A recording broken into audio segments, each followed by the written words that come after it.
आइए पितामह। मैं सौभाग्यशाली हूं कि मुझे मेरे विवाह में आपका आशीर्वाद मिलेगा। आइए। तुमने ये सोच भी कैसे लिया दुर्योधन कि तुम बलपूर्वक विवाह करोगे और मैं आशीर्वाद दूंगा?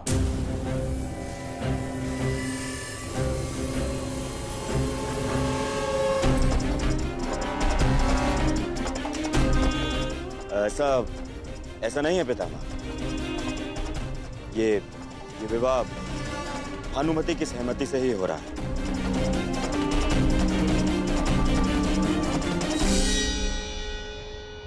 यदि ये विवाह भानुमति की सहमति से होता तो यह अंग में नहीं कलिंग में होता।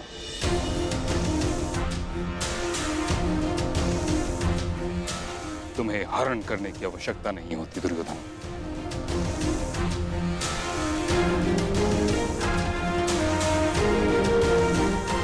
पुत्री भानुमति, दुर्योधन ने जो किया उसके लिए मैं हस्तिनापुर की ओर से क्षमा प्रार्थी हूं।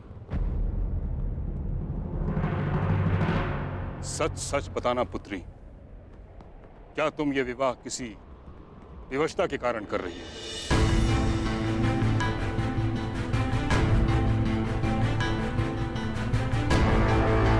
स्वयंवर में जो हुआ हुआ, परंतु इस समय भीष्म तुम्हारे सामने उपस्थित है। किसी से भयभीत होने की कोई आवश्यकता नहीं। यदि यह विवाह तुम्हारी सहमति से नहीं हो रहा तो मैं वचन देता हूं कि तुम्हें सम्मानपूर्वक कलिंग वापस भेज दिया जाए।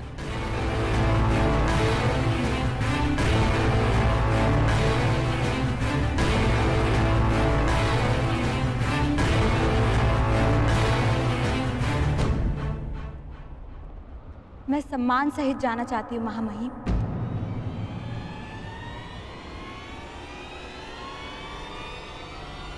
परंतु कलिंग नहीं, हस्तिनापुर।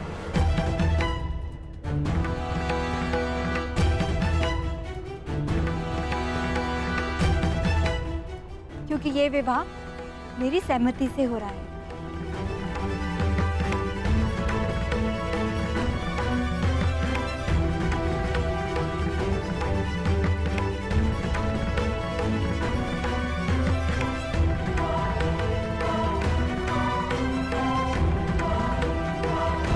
तो आप मुझे आशीर्वाद देंगे ना पितामह, और मित्रकर्ण को भी।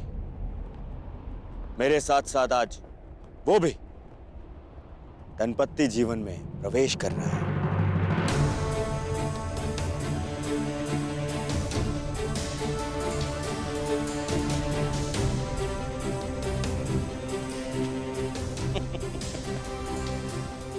ऐसे क्या देख रहे हैं पितामह? कर्ण कुछ ऐसा तो नहीं कर रहा है जो आज से पूर्व ना हुआ।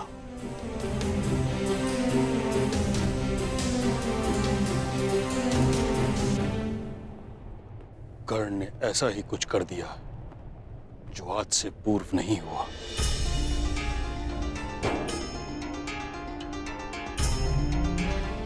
ये तुमने क्या किया कर्ण? धर्मं च लोभं च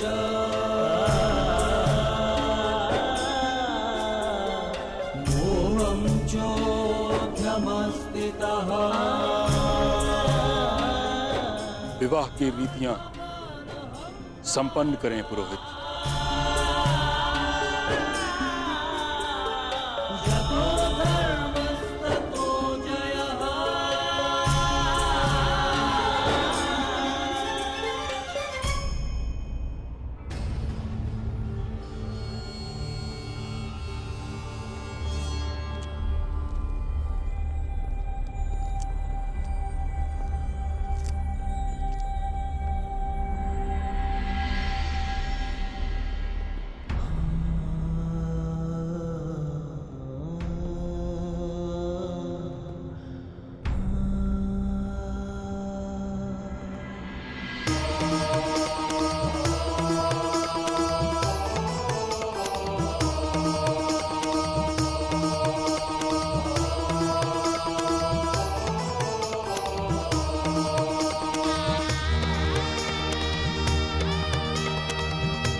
बधाई हो।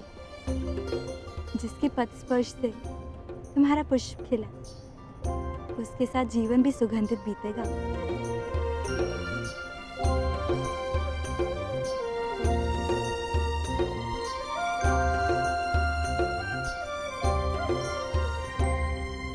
अंगराज कर्ण,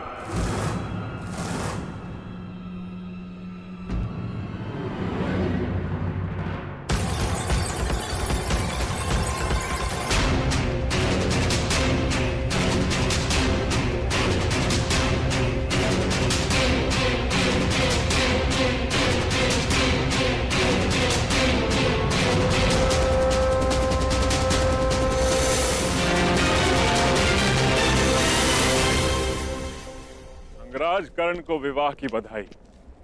जरासंध की शुभकामनाएं स्वीकार करो मित्र।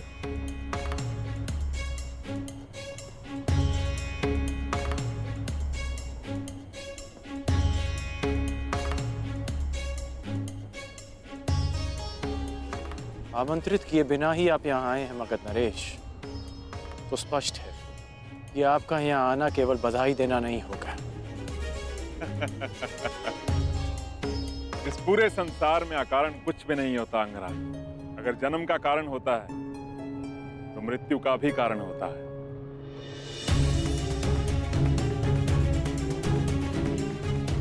वर्षा आने का कारण धरा की प्यास को बुझाना होता है और अग्नि जलने का कारण घर्षण होता है। और दो लोग मित्रता भी इसी कारण से करते हैं, जो अपने शत्रुओं से अधिक बलशाली बन सके। मेरे यहां उपस्थित होने का भी एक कारण है, किंतु इतना समय है मेरे पास कि मैं तुम्हारे विवाह की औपचारिकताएं पूरी होने तक रुक सकूं। विवाह करो, कारण उसके पश्चात बताऊंगा।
मैं भगतग्राम जा रही हूँ। मेरी चिंता मत करना, पिताश्री है मेरे साथ।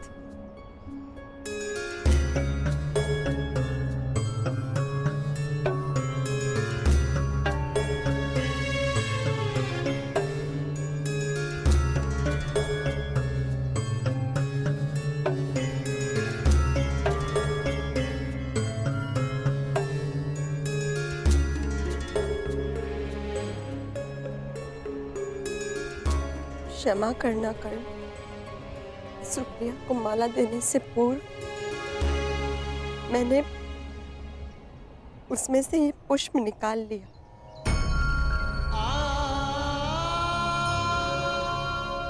स्मरण है कर्ण, तुमने कहा था हमारा प्रेम पुष्प की सुगंध भाती है।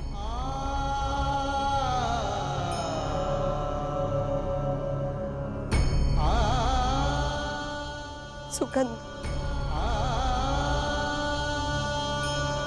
जिसे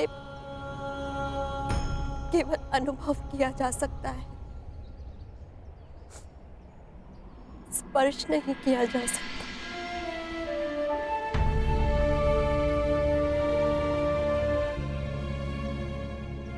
जाओ कर्ण, अपने प्रसन्न गृहस्थ जीवन का प्रारंभ करो।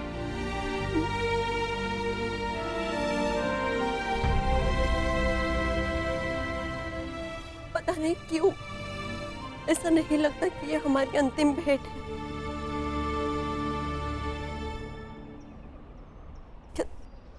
क्या तुम्हें नहीं लगता?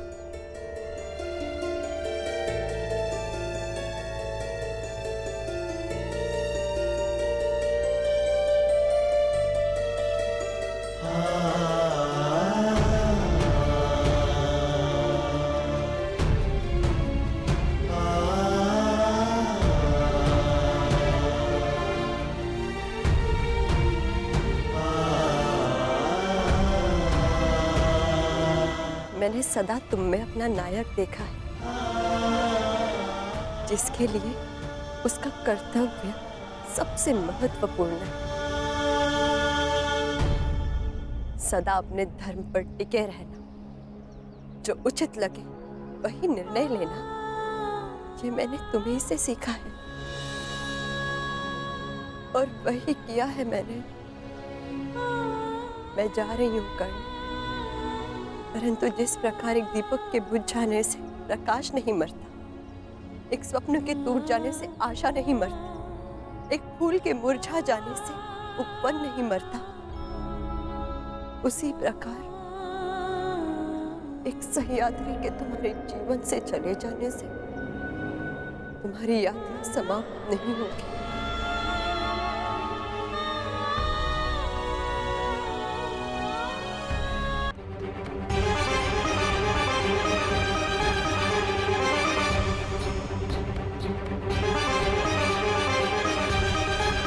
मुरझाए पुष्प की सुगंध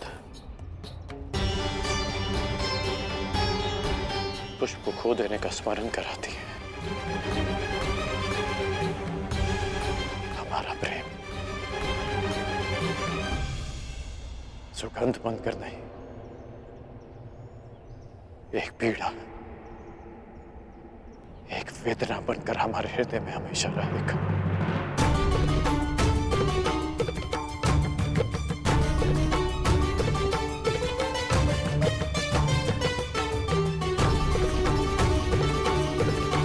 किसी भी रूप में सही करना, प्रेम तो रहेगा ना।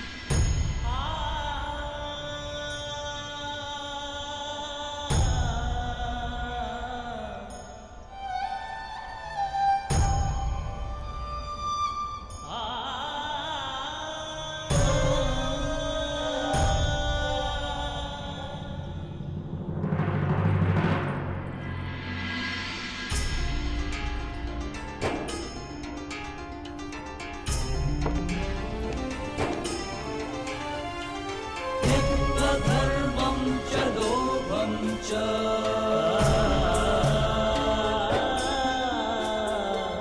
मोहं चोऽभ्यमस्थितः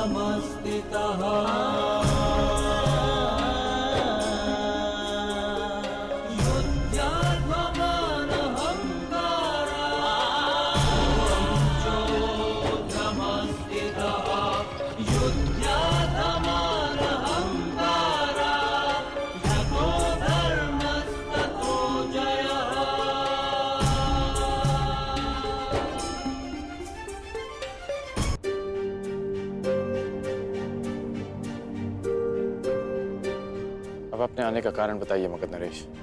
मैं आया क्योंकि समय भी आ गया है मित्र। मुझे दिया हुआ वचन पूरा करने का समय आ गया। स्मरण है ना वो वचन कि तुम एक बार मेरी सहायता के लिए अवश्य आओगे। कल प्रातः मैं अंग और मगध की सीमा पर तुम्हारी प्रतीक्षा करूंगा। परंतु आपको सहायता क्या चाहिए? एक योद्धा की आवश्यकता युद्ध में ही पड़ती है मित्र। और ये युद्ध किससे करना है? मेरे सबसे बड़े शत्रु से। और ये सारा संसार जानता है कि जरासंध का सबसे बड़ा शत्रु कौन है। तुम्हें मेरे साथ मिलकर उससे युद्ध करना है। हम वासुदेव कृष्ण पर आक्रमण करेंगे कल।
प्रार्थना करते हैं राधे।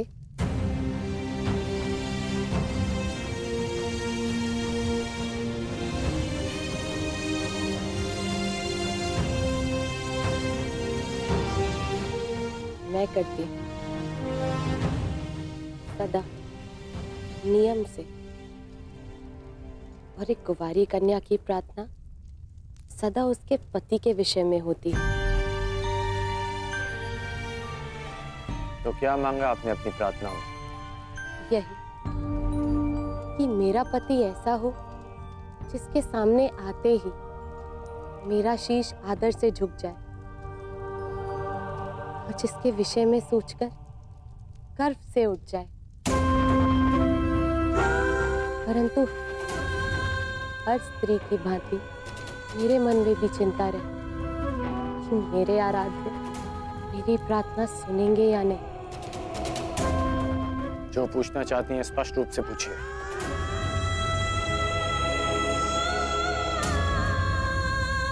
विशाली कौन है अंगराज?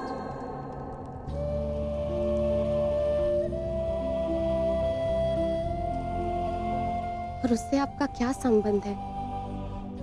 हम दोनों का विवाह नियति का एक ऐसा मोड़ है जिसकी मैंने कभी कल्पना नहीं की थी, क्योंकि जिस मंडप में हम दोनों का विवाह हुआ उसी मंडप में विशाली और मेरा विवाह होना था। मैं तुमसे विवाह करना चाहता हूं। पहली बार वो मेरा घर नहीं, हमारा घर है। सूर्य को साक्षी रखकर वचन दोकर कि तुम सुप्रिया से विवाह करोगे। ये सूत पुत्र राधेकरण वचन देता है कि मैं सुप्रिया से विवाह करूंगा।